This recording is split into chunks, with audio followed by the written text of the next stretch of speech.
312 secret deals, $21 billion in shadow money. And today, live before 330 million Americans, Jasmine Crockett stares down Donald Trump in the most explosive showdown Congress has seen in decades. The air cracked with rage, the chamber trembled with fear, and for one terrifying moment the future of America hung by a single thread. What happens when a president accused of extortion is forced to face the one woman who refuses to be silenced? Stay with us. This is a story worth every second of your time. The broadcast doesn't begin with music, it begins with panic. On the floor of the New York Stock Exchange, traders shout into phones, faces drenched in sweat, screens flashing red as billions vanish in seconds. The Dow plunges 2,000 points. In a single morning, retirees stare at their life savings collapsing, young families watch their mortgages spike overnight, and small business owners mutter the same word over and over again. Unstable. America's economy, once the pride of the free world, now feels like a hostage under ransom. Cut to the steps of the Federal Reserve in Washington. Protesters clash outside its marble facade, some waving American flags, others wielding Trump 2024 banners. Riot police form a tremble in line as chants echo, "Hands off the Fed." vs. Trump owns the Fed. Tear gas hangs in the air like a warning. Inside, the marble halls of the Reserve tremble with a quieter terror. Civil servants whisper to one another, "Did you hear? He's trying to fire Lisa Cook." For most Americans, Lisa Cook was just another name in government. But today, she has become something more: an unwilling heroine, a symbol of defiance against Trump's creeping power grab. As one of the first black women to sit on the Fed's board, her presence alone was history. But now that history is under assault, Trump insists he has the authority to remove her, ignoring decades of precedent and the law itself. The idea chills not just lawyers, but ordinary citizens who know instinctively what it means. If the president can control the Fed, he can control everything: your rent, your retirement, your future. Trump's voice crackles over the airwaves. In a rally broadcast live, "I will not let weak governors destroy our economy. I can and I will fire Lisa Cook. It's my right. It's my duty." His supporters roar like a mob.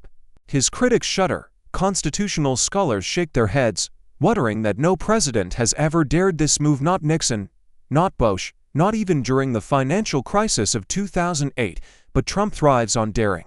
The more outrageous the claim, the more power he feels. Back on Wall Street, one veteran broker throws his pen across the floor and mutters, "This isn't free markets anymore. This is hostage-taking." That phrase hostage-taking spreads like wildfire across cable news channels. On Twitter, hashtags ignite. #extortion. The screen freezes on a split image. Trump at his podium, fist raised high, and Lisa Cook at her desk inside the Fed, head bowed but unbroken. The narrator's voice slices through the nose, heavy with dread. For 110 years, the Federal Reserve has stood as an independent guardian of America's economy. But today, one man dares to tear down that wall. The tension coals, a storm waiting to break. The camera zooms on Trump's smirk, then cuts to the protesters' sigh held high above the smoke. If he wins this, democracy loses everything. And then the question, hanging over every American watching live: what happens when a president declares himself above the law? The camera cuts from the chaos outside the Federal Reserve to a press podium bathed in blinding white light. Reporters jostle for position, microphones angled like weapons, the tension so sharp it feels like glass ready to shatter. And then she appears. Jasmine Crockett steps forward, the room falling into a sudden hush as if every breath has been stolen. She is not the tallest figure in the chamber, not the wealthiest, not the most powerful, but in this moment, she radiates something no soldier or billionaire could buy. Unflinching conviction. Her voice slices through the static. Donald Trump is not a leader, he is the extorter-in-chief, holding America's economy hostage for his own survival. The words land like thunder, echoing through the microphones, bouncing across millions of screens. Gasps ripple through the crowd of reporters. Some scribble furiously, others stare in disbelief. And somewhere inside the White House, aides scramble to contain the firestorm they know has just begun. The lens lingers on Jasmine's face, eyes burning with defiance, jaw set like steel, but behind that steel is a story etched deep into her bones. She remembers being 10 years old, standing beside her mother at a Texas bank counter, watching the loan officer dismiss them with a smirk because people like you didn't qualify. She remembers her father pacing the kitchen, paycheck already spent before it hit the table. She remembers classmates mocking her accent, teachers underestimating her worth, cops pulling her brother over for no reason other than the color of his skin. Every scar, every insult, every injustice had been fuel, and today, she burns with it. Some men, she continues, her voice tightening, believe power means control. But real power belongs to the people, and today, the people will not be extorted. The crowd erupts, cameras flashing like lightning, the air vibrating with energy. Even the skeptics, even those who doubted her, lean forward. For a moment, Jasmine isn't just a congresswoman from Texas, she's a living rebuke to every man who ever told her to sit down, stay quiet, or wait her turn. Back in the markets, her words ripple like shockwaves, investors pause, analysts scramble, hashtags explode again, hashtag extorta in chief trends at #1. But now it carries not just anger, it carries a face, a voice, a fighter. And somewhere in a gilded office, Trump scowls, slamming his fist against a desk, growling, who does she think she is? He knows the answer, though he'll never admit it. She is his reckoning. The shot widens, capturing Jasmine standing alone at the podium, dwarfed by marble columns and flashing lights, yet unshaken. Her enemies are powerful, her odds uncertain, but her courage is undeniable, and as her words echo into the night, a single question seizes the nation, one that no headline can smother. Can one voice pierce through the roar of corruption? The red light above the camera blinks to life. Every major network cuts away from commercials, every smartphone buzzes with push notifications, every American living room flickers with the same image, the United States Capitol transformed into an arena. The chamber is packed shoulder to shoulder, lawmakers stiff in their seats, journalists hunched over keyboards, cameras whirring like restless insects. It isn't just a hearing, it is a trial of democracy itself, played out live before 330 million witnesses. At the center sits Donald Trump, arms folded across his chest, his chin tilted upward in practiced arrogance. He leans back in the leather chair as though it were a throne, a faint smirk curling his lips. His lawyers hover at his side, whispering frantically, but he waves them off with a flick of his wrist. Trump is a man who believes rules bend around him, and tonight, or rather today, he intends to prove it. The doors swing open, gasps ripple through the chamber as Jasmine Crockett steps in, her heels striking the marble floor like the beat of a war drum. She doesn't glance left or right, doesn't nod at colleagues, doesn't smile for the cameras. Her eyes lock straight ahead on Trump. For a fraction of a second, the camera catches it. His smirk falters, the air tightens as she approaches the witness table. The silence is suffocating, the kind of silence that makes a nation lean forward, waiting to see who will break it first. A clock on the wall ticks louder than the applause outside, where protesters pound on barricades, chanting her name against the roar of Trump's supporters. America is holding its breath, and in that breath, history waits. Jasmine places her folder on the desk with deliberate calm.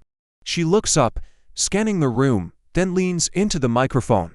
Her voice does not shake. We are here because one man believes he can hold this country hostage. We are here because one man dares to call extortion leadership. Her gaze swings to Trump.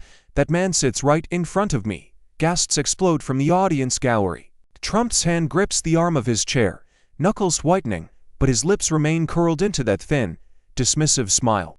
He leans into his own microphone, his voice dripping with disdain. You think you can judge me, you're nothing but a loudmouth nobody lucky to even sit in this room. The clash ignites the chamber like a spark to gasoline.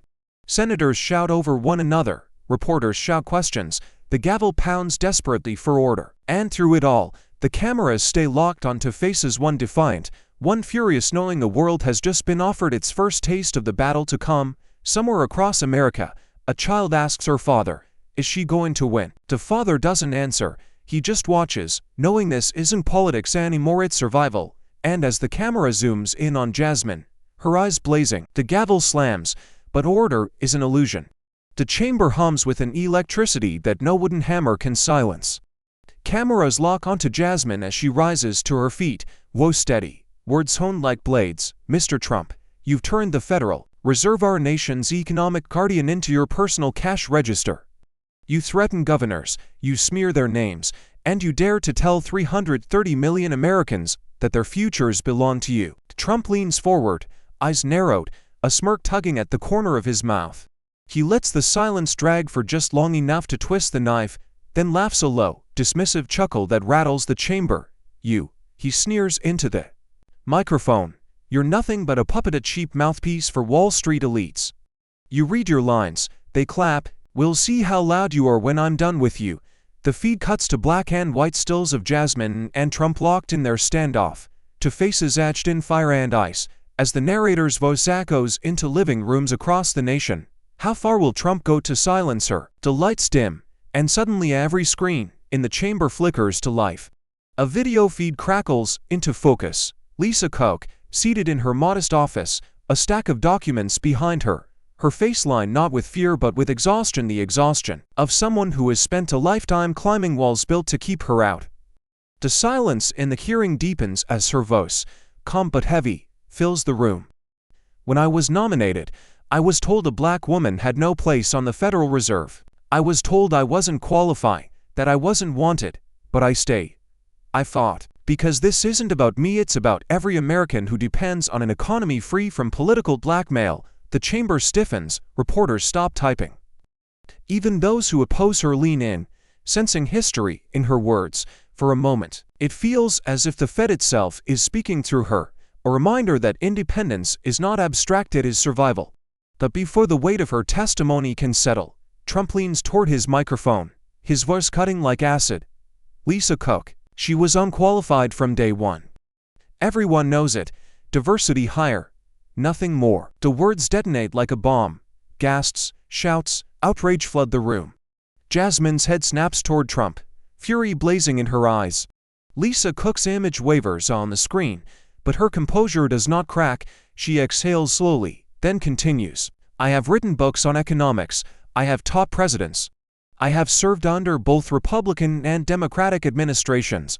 If that is unqualified, then perhaps the truth is this. You fear a woman you cannot control. Outside the chamber, America erupts.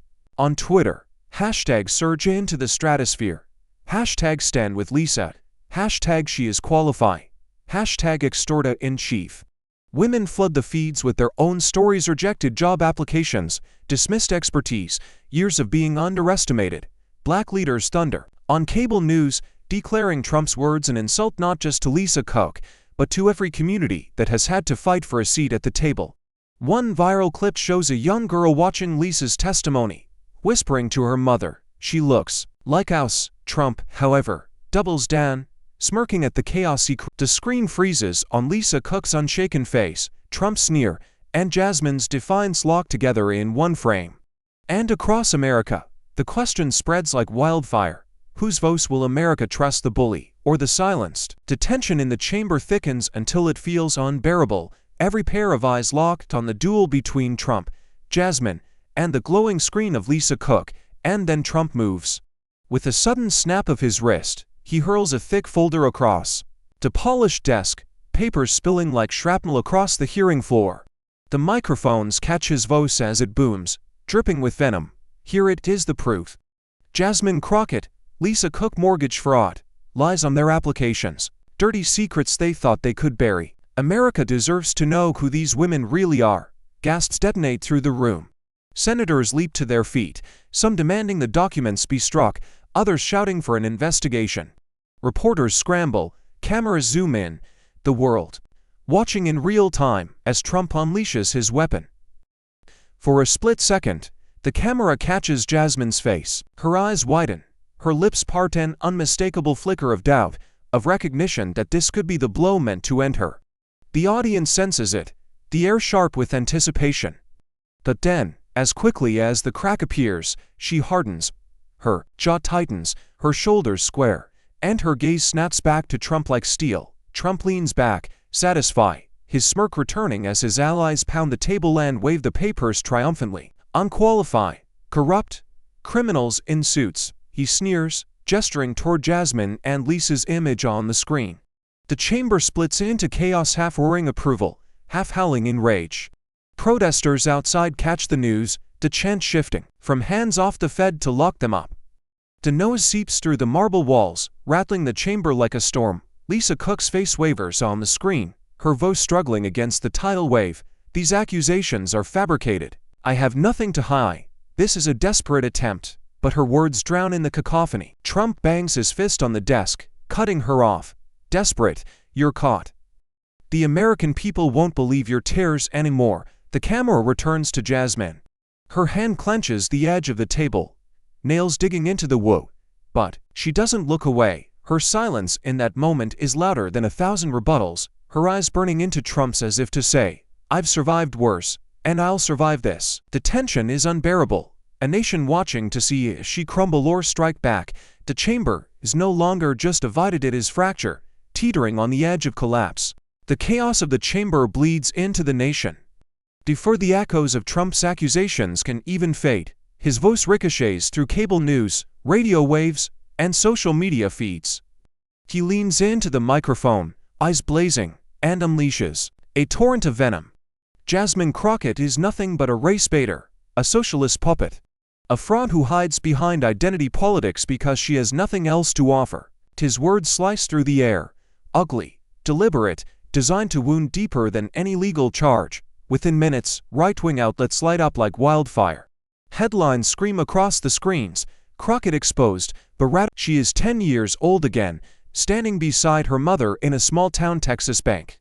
The carpet smells of dust, the air thick with condescension. Her mother, clutching a neatly folded stack of documents, speaks politely, asking for a loan to keep the family home. The banker doesn't even glance at the paperwork. He leans back, adjusts his glasses, and says flatly, "People like you don't qualify." The words slice like knives, the sting of humiliation burning deeper than any financial rejection. Her mother's hand trembles, squeezing Jasmine's fingers as they walk back out into the blazing sun. No money, no respect, no justice. The memory collides with the present, with Trump's sneer echoing in her head, unqualified from day one. His words for Lisa Cook are the same poison she heard decades ago, recycled hatred wrapped in power. And suddenly Jasmine feels the old ache of being told you don't belong, the weight of history pressing against her chest. She leans against the desk, her shoulders sagging, her reflection in the window looking back at her not as a congresswoman, not as a fighter, but as the little girl holding her mother's hand, powerless before a system rigged to deny them dignity. Her staffers shuffle nervously in the corner, whispering about strategy, about counterattacks, about media spin. But Jasmine barely hears them. For a fleeting moment, the mask of defiance slips. The exhaustion is real, the bruises invisible but raw. She wonders if the fight is winnable, if standing against Trump's machine means condemning herself to ruin. A tremor runs through her hand as she grips the edge of the table, trying to steady herself against the tide of doubt, and yet just as quickly as the fear surfaces she remembers why she is here. She sees Lisa Cook's face on the screen, calm but unbroken under fire. She hears the chants outside, protesters calling her name, demanding justice. She recalls every mother turned away, every father denied, every family crushed by the arrogance of unchecked power. This isn't just her story, it's theirs.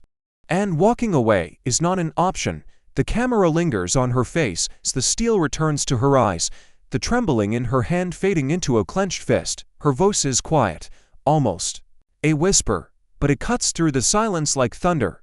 Not again, not this time. The screen fades to black. In the streets, the division bleeds into reality. In Atlanta, crowds march with banners of Jasmine's face, chanting her name as if she were already a legend. In Dallas, counter-protesters swarm with MAGA hats, their chants laced with rage, declaring her a traitor who should be locked away. Clashes erupt as police in riot gear struggle to hold the lines. Tear gas clouds the air, flags are trampled underfoot, and the roar of two Americas colliding shakes the night. Inside diners and living rooms, the divide cuts just as deep. Families sit around tables, voices rising until fathers storm out and mothers weep. Neighbors glare at each other across fences, friendships splinter, churches split down the aisle. America feels like a cracked mirror, each shard reflecting a different version of reality, none of them whole. And through it all, Trump pours gasoline on the fire. He tweets in all caps, "Jasmine Crockett is a fraud. She hates America. MAGA will crush her." His base roars with approval, retweeting, until the words blanket the internet like ash. At the same time, Jasmine's supporters flood feeds with their own message. She stood when no one else would. She is our voice. The duel is no longer confined to the marble halls of Congress. It rages in every phone, every conversation, every corner of the nation. The tension hums like a bomb set to detonate, every tick louder than the last. America is no longer watching a hearing. America is living a reckoning.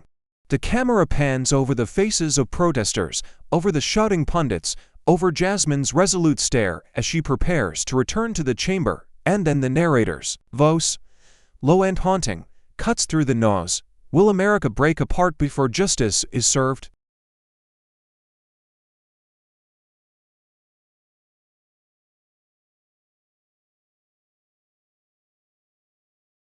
The chamber is a furnace of no shouts from senators, chants from the gallery, the pounding of fists on polished desks. The gavel slams over and over, but order refuses to return. And then, through the chaos, Jasmine Crockett rises. She doesn't raise her hands, doesn't shout for silence. She simply stands, and like a storm passing over, the chamber begins to still. One by one, the voices falter until all that remains is the sound of her footsteps echoing against the marble floor. She places both hands on the desk, steady as stone, and leans toward the microphone. Her voice is low at first, measured, almost tender, but every syllable slices the silence. I may be one woman, but today I stand with 330 million Americans robbed of their democracy. For a heartbeat, the chamber is suspended in silence. Then, as if a dam breaks, applause crashed through the room. Lawmakers leap to their feet, some clapping, others shouting approval, the gallery erupting in thunderous cheers. Even through television screens, the roar feels physical, shaking homes and offices across the country. Trump shifts in his chair, the smirk slipping from his lips as the spotlight refuses to move from her. His allies pound their fists in protest, trying to drown her out, but Jasmine doesn't stop. She raises her chin, eyes sweeping the chamber like a general on the battlefield. This isn't about left or right. It isn't about party or power. It is about whether one man can strip America of its soul and call it victory. The applause swells again, but this time it carries an edge: rage, defiance, hope fused into a single wave. Outside, protesters who had been divided find their chants converging into one cry. Stand with Jasmine. The sound pushes through the walls, blending with the storm inside, until it feels as if the entire city is vibrating with her words. Jasmine's voice grows stronger, steadier, the emotion raw yet unbreakable.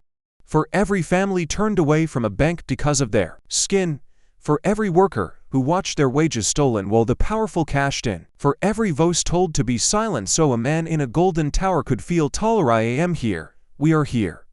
And we will not be silenced. The cameras zoom closer, catching the fire in her eyes, the steel in her jaw, the conviction carved into every line of her face. Across America, millions lean forward, goosebumps rising as if they too are standing in that chamber, as if her defiance belongs to them. Trump rips the armrests of his chair, jaw tightening, his silence now a weapon, but Jasmine's voice has already pierced the armor he wears. The chamber feels like a hearing now and more like the opening salvo of a revolution. And as her final words echo through the hall, the question burns into every mind watching live, searing itself into history. Can courage alone topple corruption? The chamber is still buzzing with applause when the chairman gavels for order. The screens lining the walls flicker, and suddenly a new face fills the airwaves. Paul Krugman, Nobel Prize-winning economist, appears in stark clarity, his tone somber, his words heavy with warning. The silence returns instantly, as though the weight of his reputation alone commands obedience. What you are witnessing today, he begins, isn't just politics.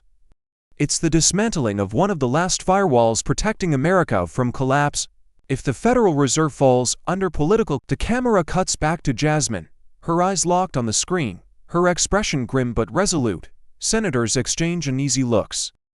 Even some of Trump's allies fidget, the numbers and graphs harder to dismiss than partisan rhetoric. But Trump only smirks, whispering to an aide, as though none of this matters. His lips form the words, caught on camera. Fear sells. Krugman presses on. Do not think America is immune. No empire, no democracy, No nation is immune when leaders abandon reason for power. The laws of economics are not partisan, they are merciless. Ignore them, and they will break you. His face fills the screen one last time, his eyes grave. The question isn't whether collapse can happen here. The question is how fast. The chamber is left in stunned silence. Outside, the protesters shift, their chants faltering as the magnitude sinks in. Across living rooms, Americans stare at their televisions, feeling the first chill of dread. And then the narrator's voice rises, sharp and foreboding, branding the question into the national conscience. Is America sleepwalking into disaster? The numbers still hang heavy in the air. Turkey, 80% inflation, savings destroy. When Jasmine slowly rises once more, the chamber tilts toward her as though gravity itself has shifted. She doesn't raise her voice at first, she doesn't need to. Her words strike sharper in their calm precision. Mr. Trump, you're not fighting inflation, you're inflating your ego. The line slices through the room like glass shattering. A ripple of gasps, then laughter bursts from the gallery, riot uncontrollable. Senators lean forward, smirking, some even clapping. Outside, the crowd erupts as the phrase rockets across social media, #inflating your ego flashing onto screens. In real time, for the first time, Trump's armor cracks, his face reddens, blotches blooming across his skin as he grips the microphone. Don't you dare, don't you ever speak to me like that, he bellows, his voice cracking with fury. I built this economy, I made America great again. You wouldn't even have a stage to stand on without me. The words tumble, desperate, no longer the controlled arrogance of a king, but the flailing of a man stripped bare. Jasmine doesn't flinch. She leans closer, her voice now louder, stronger, slicing through his tirade. You didn't build this economy, you hijacked it. You didn't protect the people, you extorted them. And when the numbers don't fit your fantasy, you try to bury them. Just like you bury the truth. The chamber shakes as cheers crash through the marble. Reporters furiously type, cameras zoom in, the image of Trump unraveling captured from every angle. He pounds the desk, papers scattering, his voice. His eyes dart wildly, searching for control that refuses to return. He slams his fist again, but each blow only fuels the chorus of ridicule. Jasmine seizes the moment, her voice booming now, commanding, relentless. You call yourself strong. But strength isn't measured in threats, it isn't measured in mobs or money. Strength is measured in truth, and truth is laughing at you, Mr. Trump. The line detonates. The laughter surges into applause, the chamber vibrating with energy that no gavel can tame. Trump's face twists, his lips trembling with rage, yet no words come. For the first time, silence becomes his only reply, and silence is betrayal. The camera freezes on his crimson face, jaw locked, fists clenched, the smirk gone forever. And over the roar of the crowd, the narrator's voice drops like a hammer. What happens when the bully is finally laughed at?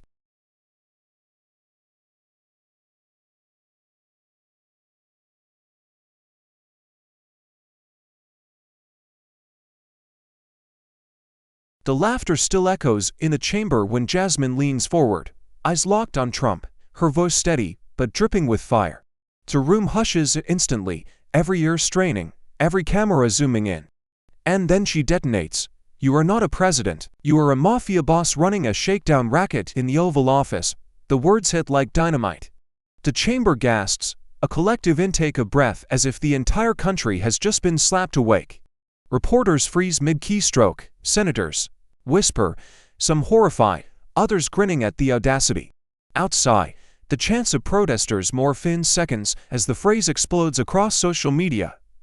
#Mafia in chief rockets to the top of trending lists. Screens lighting up with Jasmine's face side by side with mob bosses from history. Trump's reaction is volcanic. His face turns crimson, veins bulging at his temples as he lurches forward into the microphone. You'll regret this, he bellows, his voice raw and ragged. I'll bury your career in dirt. I'll bury your name so deep no one will remember you existed. His fist slams the desk so hard the microphone screeches with feedback, startling even his allies, but Jasmine does not blink. She leans closer, her voice a razor blade cutting through his roar. You've already buried this nation in lies, in corruption, in debt. But you will not bury me, because I answer to the people, not to your threats. The chamber erupts, cheers crashing against jeers, the sound so deafening it rattles the marble columns. Trump rises halfway from his chair, jabbing a finger at her, spittle flying as he snarls. "You don't know who you're dealing with. I have power you can't imagine. You're nothing. Nothing." His words drip with desperation. A man who once thrived on intimidation, and now finds the tactic slipping through his fingers. The camera sees every detail, the tremor in his hand, the wild flicker in his eyes, the sweat glistening on his forehead. For decades, Trump passed himself as untouchable, the master of fear. But now, in front of millions, fear no longer flows from him, it clings to him.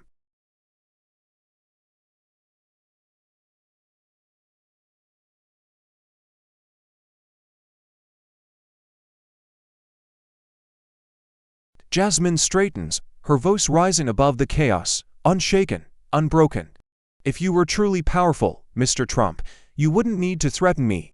If you were truly strong, you wouldn't hide behind shakedowns and mob tactics. And if you truly loved this country, you would step down before you destroy it." The chamber explodes again, half the crowd on their feet cheering, the other half shouting in rage. Reporters type furiously, headlines already forming.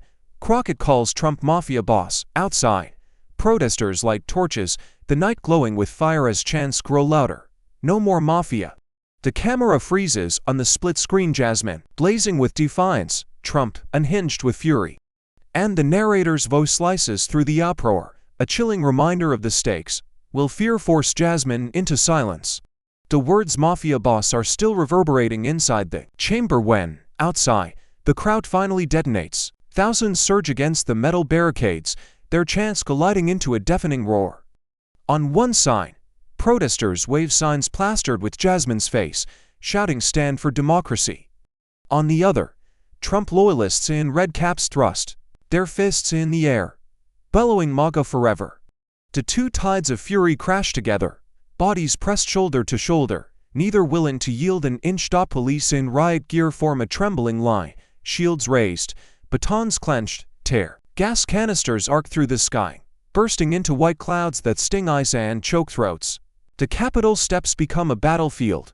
Fireworks explode in defiance, smoke mixing with the fog of rage. A flagpole is ripped from its base and swung like a spear. Windows shatter, sirens wail. What began as protest ignites into chaos, democracy itself teetering on the edge of collapse. The cameras cut between two worlds, the chamber inside, where Trump fumes and Jasmine stands unshaken, and the riot outside, where America's divide becomes blood and smoke. The juxtaposition is jarring, the split screen a portrait of a nation split against itself. Inside, words are weapons. Outside, fists and fire take their place. A young veteran in the pro-Trump crowd shouts, "She's a traitor," before lunging at police. Moments later, he's dragged away, blood streaming down his forehead, his cries drowned by the chaos. Across the barricade, a young mother holding her daughter's hand screams, "Don't let them steal her future," as she's pushed back by shields. The image sears itself into the broadcast to Americas, locked in a war neither side can win. News anchors speak in panicked tones. Helicopter shots show the National Mall ablaze with lights, as if a second storming of the Capitol is unfolding.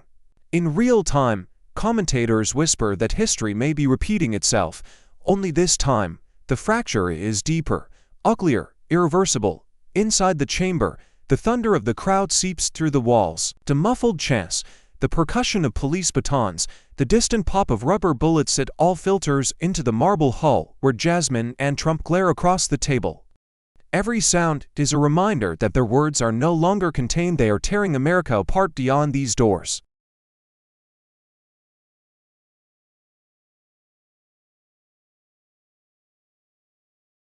Trump grins, savoring the chaos like oxygen. Jasmine clenches her jaw, refusing to look away from him, knowing that fear is exactly what he wants her to feel. And yet, for the first time, the weight of the moment presses down like an avalanche. Not just her future, not just Trump's, but the very survival of democracy seems to be measured in tear gas and broken glass.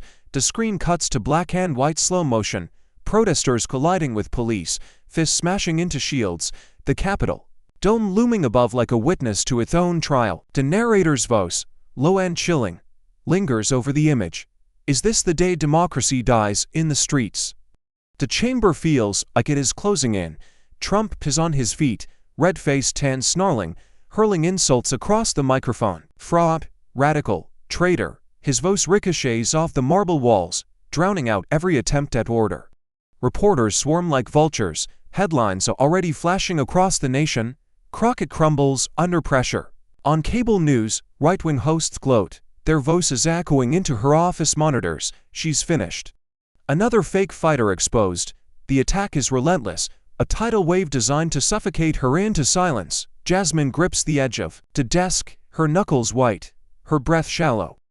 For a flicker of a moment, the mask slips. Her eyes betray the weight she has carried for too long, the exhaustion of fighting battles that never seemed to end, the loneliness of standing in rooms where power was never built for her.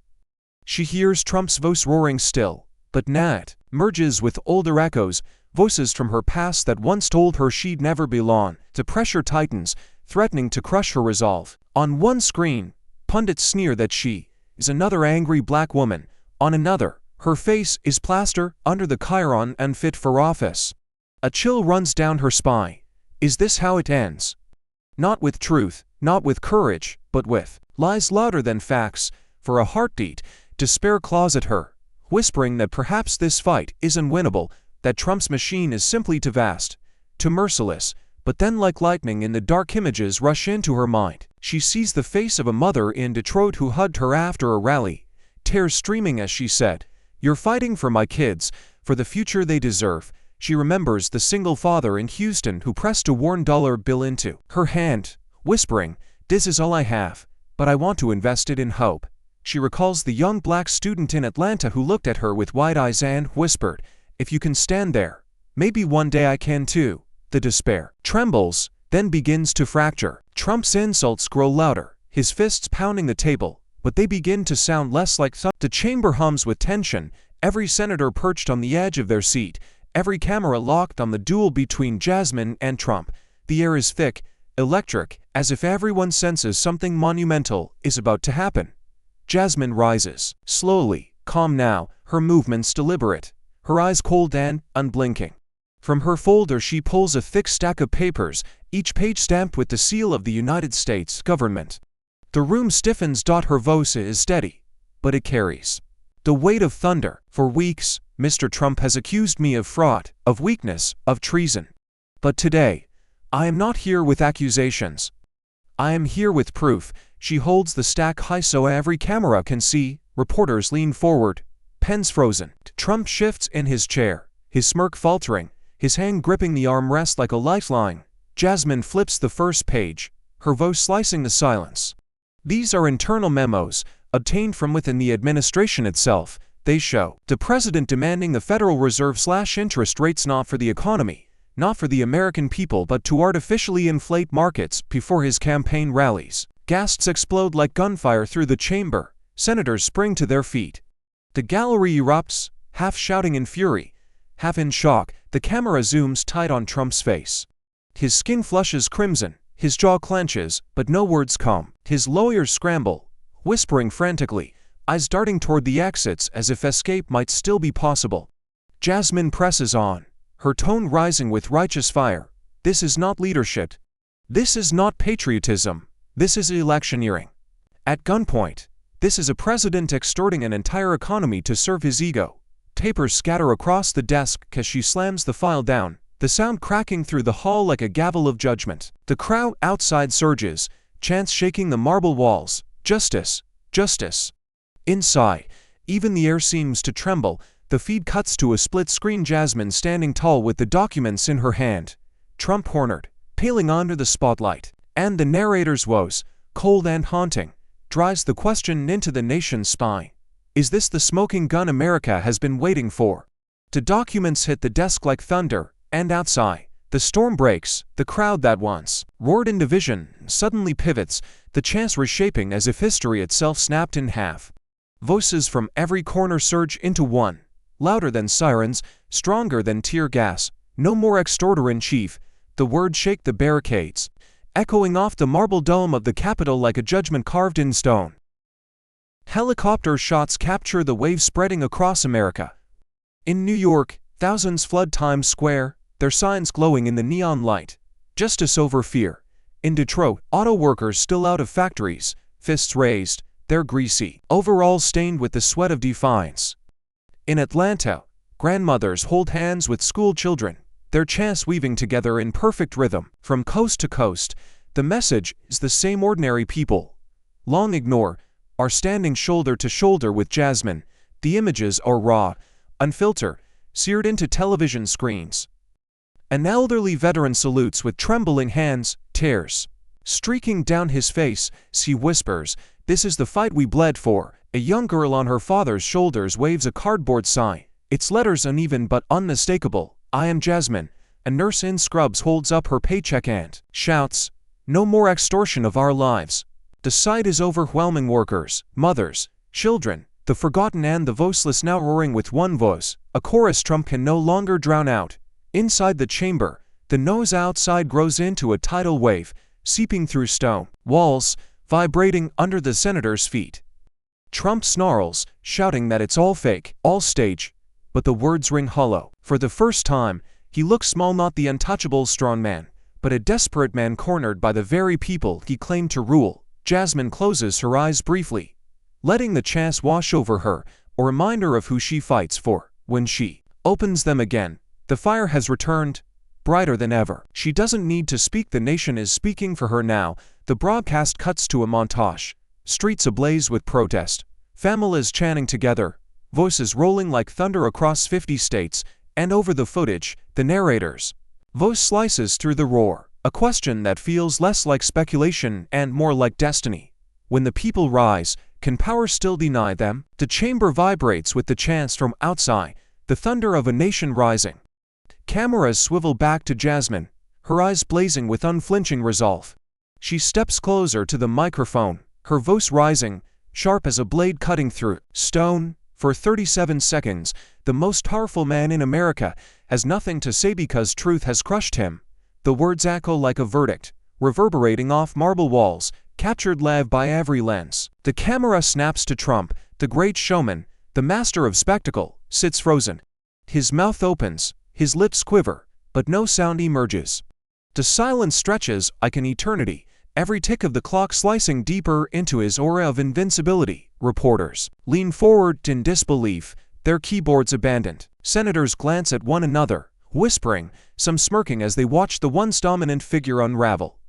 The gallery holds its breath, every spectator realizing they are witnessing something unprecedented.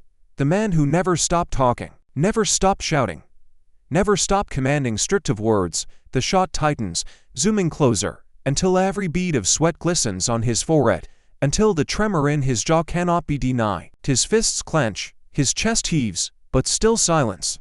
For the first time, Donald Trump's weapon has failed him. The roar of his voice, the bluster, the intimidation all gone. What remains is a hollow shell. The silence of 37 seconds has already circled the globe. Within hours, international headlines explode across screens in London, Paris, Tokyo, Johannesburg. Trump silenced by truth. Crockett stand shakes Washington. Anchors in foreign newsrooms lean forward in disbelief, replaying the footage over and over. The moment the most powerful man in America opened his mouth and found nothing inside. Back home, the nation is a living echo chamber. In coffee shops, from Seattle to Miami, strangers gather around glowing televisions, whispering, shouting, arguing. Some shake their heads in shame, others smile with vindication. A truck driver in Ohio mutters to a reporter, "She didn't just fight Trump, she fought for us, for every one of us sick of being shaken down." In a church basement in Georgia, congregants erupt into applause as the clip plays after Sunday service. In Los Angeles, a group of high school students watch on their phones, chanting Jasmine's name as if she were already etched into history books. The images are visceral, cinematic. A steelworker in Pennsylvania wipes soot from his hands, staring at the replay on a dusty screen. A grandmother in Chicago, clutching her granddaughter's hand, whispers through tears, "Maybe her silence gave us a voice."